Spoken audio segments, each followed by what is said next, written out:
Hey guys, it's Danny. Today, I just want to show you the cutest little self-watering pots that I just found on Amazon. And we're also going to play a little bit with Tolumnias. 'Tis their season. I do see they have a bit of a season like in spring and in autumn when they bloom or multiple of them bloom. And now I do have quite a few of them bloom. This is a first time bloomer. Do we see it? This is, let me just tell you, it's the pink lady. It's a recent purchase and it actually bloomed. It didn't go through setback, which is great. However, friends, I have some serious problems with my Tolumnias. This one maybe not so much because it's potted in a bigger pot, but I have a few that were tiny that I potted in tinier pots, and well, they started to dry so fast because their roots grew. Here's where the self-watering pots come in. What if I can stop mistreating my Tolumnias by offering them some proper hydration? So today I'm going to tell you more about these wonderful mini self-watering pots. I'm going to also share with you the link where I got them from down below.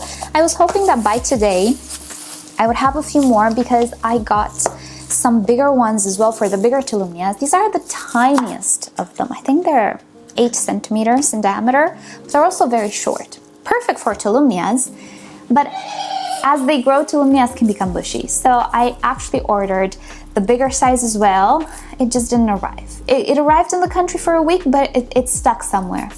So I'm not sure when I'm gonna receive it, but I do have a repotting in this tiny little pot. By the way, my birds are inside because we've been hit with a cold front. It's cold outside, yay! So I had to bring them in. Right, so I already filmed me repotting these orchids in these self-watering pots, so we're just gonna take a trip to the past and then we'll come back for some final thoughts. Alrighty, so first let's take a closer look at these little self-watering pots. I got a batch of 10 of them and they look something like this. You have the actual pot that sits on top of a mask pot, and what I absolutely adore about them is the fact that you can actually see into the reservoir without the entire thing being transparent, which would accumulate quite a bit of algae. Now, this being white, it will still accumulate algae, cyan, or whatever, but maybe a little bit slower, and maybe I can stay on top of it. They also come with a wick, of course, because this is not a cone type of a pot, so we need something to connect the reservoir to the pot. And of course we have the typical cotton wick. Now, this is a natural fiber, it is organic, so it will rot in water. How fast? I don't know. I personally prefer microfiber. They're durable, they're inorganic, they're washable, reusable, all of that stuff. I have some for years that I keep using.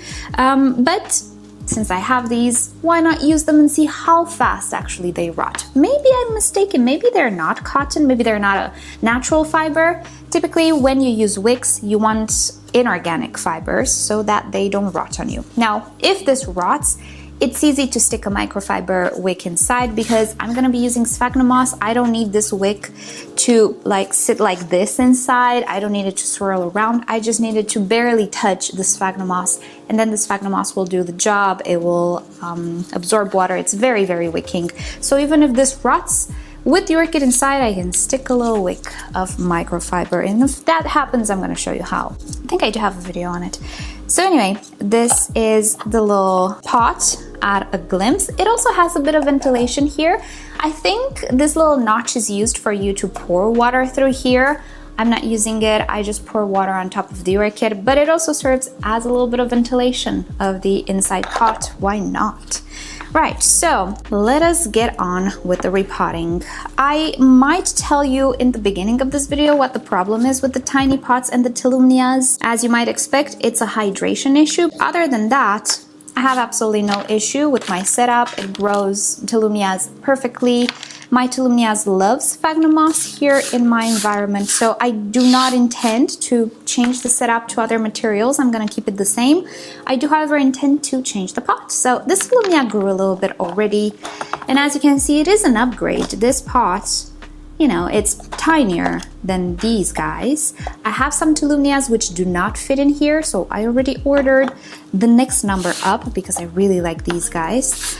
But for now, this will be an upgrade for this Tolumnia, and I do hope I can maintain her in here for about 2 years. That would be absolutely ideal. So the one that I'm potting is the Gyrock from Carnival, and I could reuse this should I reuse this sphagnum moss?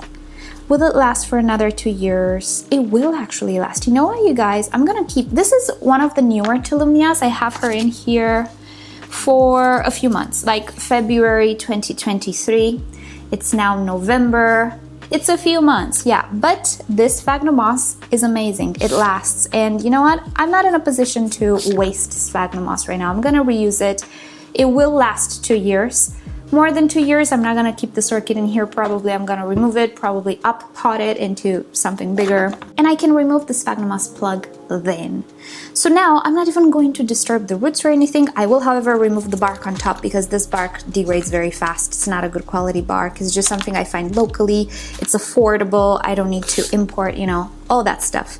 But the sphagnum moss is amazing. I recently repotted some Cattleyas that have been in sphagnum moss for a year and a half or 2 or something. They outgrew their pot and the moss looked almost in perfect condition. And I didn't have any burnt roots or anything to indicate that it's sour or it's too acidic, you know. That's what sour means. It's too acidic. No, it actually looked good.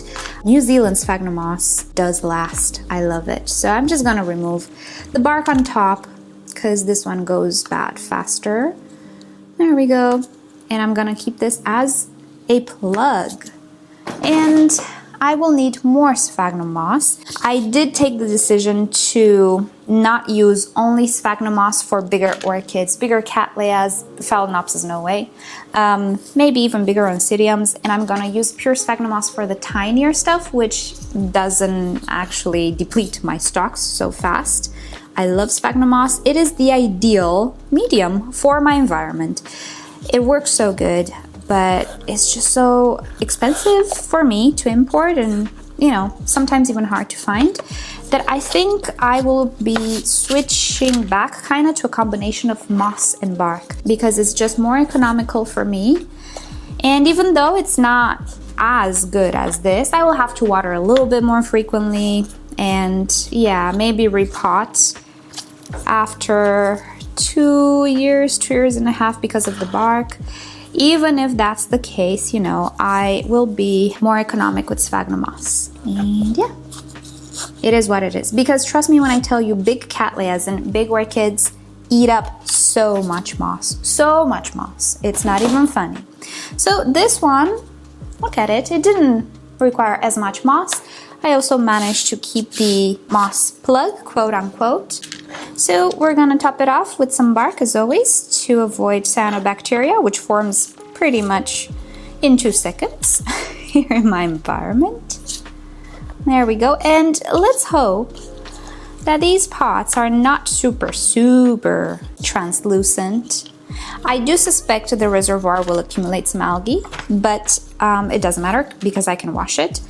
I really hope the pot inside will not. So yeah, fingers crossed we're not gonna have algae issues, because other than that, these pots are really pretty and they keep my Tolumnias hydrated and I can see when I need to give them water. Right, so we are done with this one. Let's write a date.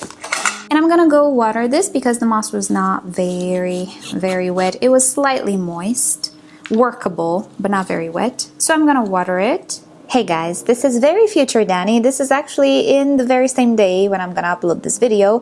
Yes, the bigger pots actually did arrive in the meantime, and they're perfect for my bigger Tolumnias. As they age, Tolumnias don't grow taller. They're not very tall plants, but they do bushen up. Look at this one. So when they become so bushy, their root systems are bushier as well, so they do require slightly bigger pots.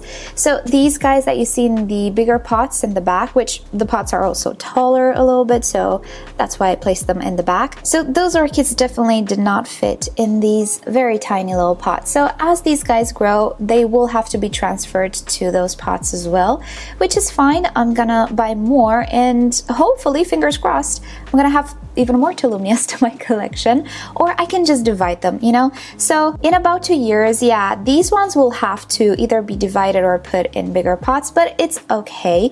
Luckily though, Tolumnias do not really grow all that fast, so I can keep them in here for quite a while. Plus, I do have some slightly quote-unquote setback Tolumnias, the newer Tolumnias. Some of them did not have the best root system, you know? So it's gonna take a while until they become mature and healthy enough to bloom, which is fine. These pots will last me for a while. So I actually went ahead and repotted all of the Tolumnias that I have in the meantime in these pots, even the ones that were in bloom. And yeah, everything is okay. They did not lose their blooms. So here they are. I absolutely adore these pots, but I did notice, which one was it? This was one of the first. I did notice that these wicks, oh, not this one. Which one was it? Oh, hold on. Oh, I think this one. Okay, so this was amongst the first that I potted in these pots. The wick is already being attacked by some sort of reddish orange mold, so it's not going well. I will switch the wicks to the microfiber wicks that I have. All I'm gonna do is pull out the initial wicks and just replace it with a microfiber wick. It doesn't have to like really go inside the pot, just touch the sphagnum moss. So if I can just stick it to the drainage hole, that would be great, which I can. So I will be doing that probably with the Tolumnias, because the cotton wicks, yeah, I don't think they're gonna last all that long. But anyway, yeah, that is about it. I really love these pots. And by the way, I didn't mention, but this video is not sponsored. I have no idea who produces these. They're a white label product. I just found them on the internet. So yeah, I just love them. Alrighty, so that has been the repotting. The feature that I really actually like about these pots is this. I don't know about you guys, but I don't like that whole gauge here situation that the Lechuza has. I mean, Lechuza are great pots, but they're awkward. And I've always had issues with leaves and just the orchid growing in that gauge, or I don't know, it was awkward. And it also got stuck many of the times. It actually has a bit of polystyrene in a tube, and that polystyrene sometimes gets stuck for whatever reason. I don't know, and looking for it all the time, especially when you have a bushy orchid, I'm not a fan. It's great, but I'm not a fan. I much more prefer this style that, you know, you just look at it and you know, oh, that's how much water I have in the reservoir. I don't need to look at a gauge. So I really do prefer this. Downside, it might accumulate algae, yes, because, you know, it's a window into the soul of the pot. But, you know, it didn't happen so far, and it's been a while, so I don't think I'm gonna have major issues. Anyway, so these are the lovely pots that I found on Amazon. I'm gonna link you to them down below, or something equivalent to these. I'm doing my shopping on Amazon Germany now, because it's like the only Amazon in the EU, I believe. Oh no, it might be the Italian one and the French one as well. Anyway, I personally shop from Amazon Germany, but there will not be many people benefiting from that link, so I'll try to put the Amazon.com equivalent for these, and I'm sure you're gonna find them, because yeah, they're just white label products, but these are really good, and for tiny orchids they're great. Not for mini phals. Those are not mini orchids, they're just mini phals in the context of phals being gigantic. But for something like a Tolumnia, I think it works great. Righty guys, so enough blabbing. Thank you so much for watching today's video. Hope you enjoyed it, and yeah, I hope this inspires you. Tell me how you're doing with your Tolumnias, because I'm doing pretty great. I love them. I really hope that I will do just as great with Sarcochilus. Tolumnias and Sarcochilus, for me, you know, are kind of on the same level, but the Sarcs are just harder to obtain and harder for me to grow, so I'm a little bit more focused on them. But, you know, this is my style. Tiny, beautiful little flowers, tiny compact orchids. That's my thing. Mini phals. Okay. I'm into minis, except for the big cattleyas.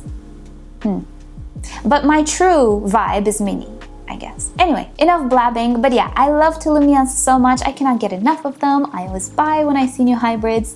And yeah, tell me how you're doing with them, because I think they're the perfect house pets. Wouldn't you agree? Right, so with that said, thank you so much for watching. I hope you'll have a great day, and I'll see you next time. Bye!